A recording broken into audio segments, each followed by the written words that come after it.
Assalamualaikum warahmatullahi wabarakatuh. Selamat datang di fasilitas gym Fakultas Ilmu Keolahragaan Universitas Negeri Malang. Sesuai dengan Peraturan Perundang-undangan Nomor 1 Tahun 1970 mengenai keselamatan dan kesehatan kerja, di sini saya beserta dengan rekan-rekan saya akan memberikan informasi mengenai peralatan gym dan juga prosedur keadaan darurat di gedung ini. Beginilah gambaran kondisi yang berada di Fitness Center FIK.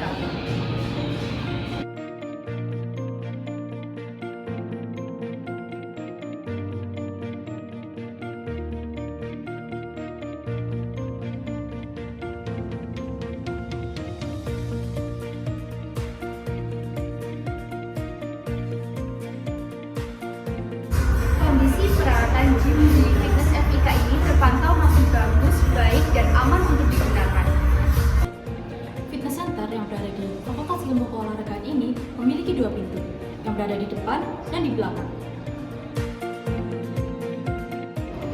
Di dalam gym ini terdapat 4 fasilitas pendingin ruangan berupa AC sentral yang terletak di depan dan juga 2 di belakang. Suhu dalam ruangan gym ini tidak panas juga tidak dingin, sehingga para atlet dapat berlatih dengan nyaman. Selanjutnya ada aspek pencahayaan. Nah, aspek pencahayaan yang ada di ruang fitness center Universitas Negeri Malang ini bersumber dari cahaya matahari langsung dan cahaya lampu yang tidak terlalu gelap dan tidak terlalu terang. Sehingga meskipun ruang fitness center ini berada di basement, ruang fitness center ini tetap memiliki pencahayaan yang cukup. Dikarenakan di dalam gym ini tidak terdapat ventilasi udara, maka pastikan kedua pintu dalam gym tetap terbuka agar sirkulasi udara di dalam ruangan gym ini tetap dapat berputar. Di dalam ruangan fitness center FIKUM ini tidak ditemukan CCTV demi kenyamanan pengguna fitness center FIKUM. Namun ditemukan 5 CCTV di luar area fitness center FIKUM. 2 diantaranya di dekat pintu masuk dan 3 diantaranya di dekat pintu keluar. Di dalam Fitness Center FIK ini terdapat beberapa fasilitas untuk menunjang kenyamanan para pengguna gym. Di sini terdapat fasilitas kamar mandi pria dan kamar mandi wanita. Disediakan juga loker untuk penyimpanan barang agar tidak mengganggu aktivitas para atlet gym. Terus untuk jaga-jaga terdapat juga kotak P3K untuk keadaan tertentu. Dalam fitness center ini disediakan air mineral untuk para atlet yang sedang berolahraga agar tidak dehidrasi saat latihan. Selain itu, fitness center ini memiliki beberapa safety sign, seperti tanda jalur evakuasi, tanda dilarang bersandar di kaca, tanda mengembalikan alat pada tempatnya setelah dipakai, tanda maksimal penggunaan alat gym, tanda dilarang merokok di area fitness center, tanda alat pemadam api atau APAR menurut Permenaker Trans RI nomor 4/MEN/1980.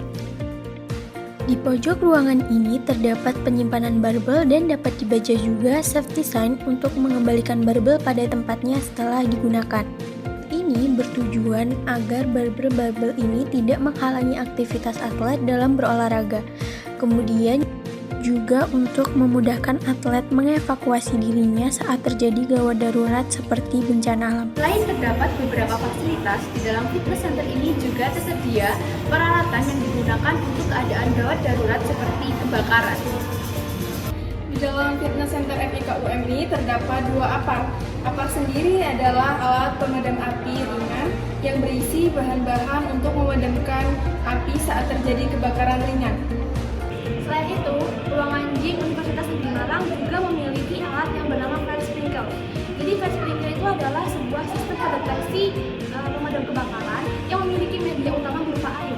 Air yang ada di dalam fire sprinkle akan keluar apabila fire sprinkle mendeteksi adanya percikan air atau suhu yang lebih panas dari biasanya. Nah, fire sprinkle yang ada di ruangan gym ini berjumlah 14 buah. Pada fitness center FIKUM ini terdapat fire alarm yang terdapat di atas pintu masuk dan di atas pintu keluar. Fire alarm sendiri berfungsi untuk mendeteksi dan memberitahu kepada orang-orang saat terjadi kebakaran. Bila terjadi bencana gempa bumi, segera menjauh dari benda-benda yang memungkinkan pecah atau roboh. seperti kaca jendela, pintu, loker, dan alat-alat gym. Jika terjadi kebakaran atau gempa bumi, usahakan jangan panik dan tetap tenang. Silahkan keluar melalui jalur evakuasi terdekat. Ikuti petunjuk petugas evakuasi dengan baik. Ikuti arah evakuasi menuju assembly point atau titik kumpul dengan tertib. Selanjutnya, petugas akan menghitung jumlah pengguna dan pengurus gym untuk memastikan semua sudah terevakuasi dengan baik. Baik, di sini saya sudah bersama narasumber yang sudah terbiasa melakukan aktivitas gym di Fakultas Ilmu Keolahragaan. Sebelumnya, bisa perkenalan terlebih dahulu, Kak? Ya, halo teman-teman, nama saya Diaul Haq. Saya dari jurusan Ilmu Kesehatan Masyarakat angkatan 2022. Baik, di sini saya akan menanyakan beberapa pertanyaan terhadap Kak Ulha. Yang pertama itu, bagaimana sih cara Kak Ulha agar tidak terjadi kecelakaan saat melakukan aktivitas gym? Oke, ada banyak faktor ya sebenarnya.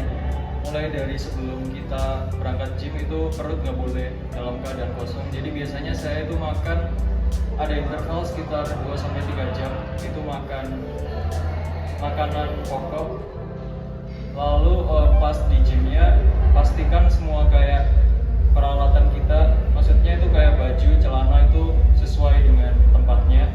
Dan yang wajib tuh pakai sepatu sebenarnya, karena kalau misal kita nge-gym nggak pakai sepatu tuh bahayanya di misal kita lagi mindahin beban, terus bebannya jatuh, terus kena kaki, kalau nggak pakai sepatu tuh bisa bahaya. Terus kalau misal telapak tangan nggak mau lecet itu bisa pakai sarung tangan kayak gitu. Terus buat pemakaian alatnya, sebelum kita pakai alatnya kita harus research dulu, misal di YouTube atau dimanapun banyak cara pakai alatnya biar nggak terjadi kecelakaan atau cedera. Setelah itu tahu batasan sih, jadi jangan ego lifting. Jadi kita harus angkat beban tuh yang sekiranya kita mampu dan sanggup lah, nggak boleh dipaksain.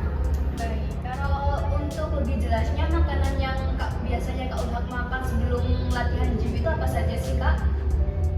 Yang jelas kalau saya sebelum nge-gym tuh makanan pokok ya. Jadi yang makronya tuh makro-makro penting kayak misal karbohidrat, protein, lemak. Nah, kalau karbohidrat tuh biasanya agak rendah karena biar karena saya tuh kalau makan banyak karbohidrat cenderung lebih lemes kan. Jadi biasanya tuh karbohidratnya lebih rendah, yang ditinggiin tuh di protein sama fatnya. Habis itu kayaknya konsumsi kafein setengah jam sebelum nge-gym buat pompa jantung. Untuk prosedur pemakaian alat di MIK ini berarti kita harus mandiri gitu ya, mencari gimana tutorialnya, terus batasan-batasan kayak berapa berat badan yang boleh mengoperasikan. Iya ya, sebenarnya di FIK ini dia nyediain buat trainer gitu, tapi dia bayar tambahan. Jadi misal kalau kita nggak mau bayar, ya kita mau nggak mau harus research sendiri cara pakai alat-alatnya kayak gimana. Saya kira cukup pertanyaan dari kami. Terima kasih atas waktunya untuk Kak Ulha dan silahkan melanjutkan aktivitas gymnya. Ya, sama-sama, terima kasih semuanya.